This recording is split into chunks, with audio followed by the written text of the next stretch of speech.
Full stack થોડા time પહેલાં હું એક મારા ફ્રેન્ડને મળ્યો જેને કોલેજનું 3rd યર હતું અને તે પૂરું થવાનું હતું અને તેને મેં એમ ક્વેશ્ચન કર્યું કે તારે કઈ ટેકનોલોજીમાં આગળ વધવું છે, તો એણે કીધું ફૂલ સ્ટેક. અને મજાની વાત તો એ જાણવા મળી કે એને ફૂલ સ્ટેક સિવાય બીજી કોઈ પણ ટેકનોલોજીનો આઈડિયા જ નહોતો. એમાં એનો પણ કોઈ વાક નથી. છેલ્લા 4-5 વર્ષમાં ફૂલ સ્ટેક ડેવલપમેન્ટ એટલું પોપ્યુલર થયું છે કે બધા જ કોલેજ સ્ટુડન્ટને ફૂલ સ્ટેક ડેવલપમેન્ટનો આઈડિયા છે અને બધા જ કોલેજ સ્ટુડન્ટને ફૂલ સ્ટેક ડેવલપમેન્ટમાં જ આગળ વધવું છે.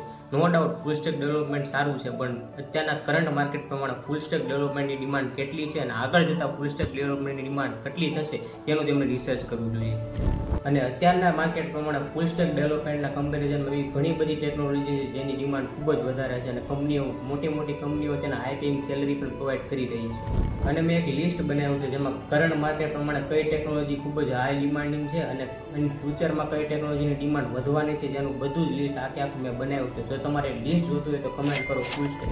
અને આ રીલ તમારે એ ફ્રેન્ડને શેર કરો જેનું કોલેજનું યર પૂરું થઈ ગયું છે કે કોલેજના 3rd યરમાં છે, જેના લીધે આ રીલ જોવાથી તેને એ ફાયદો થાય કે તેને ફૂલ સ્ટેક ડેવલપમેન્ટમાં આગળ જતી વખતે તેને કોઈ રિસર્ચ કરવું જોઈએ અને બીજી કઈ ટેકનોલોજીમાં આગળ જવું તેના માટે પણ બેનિફિટ રહે.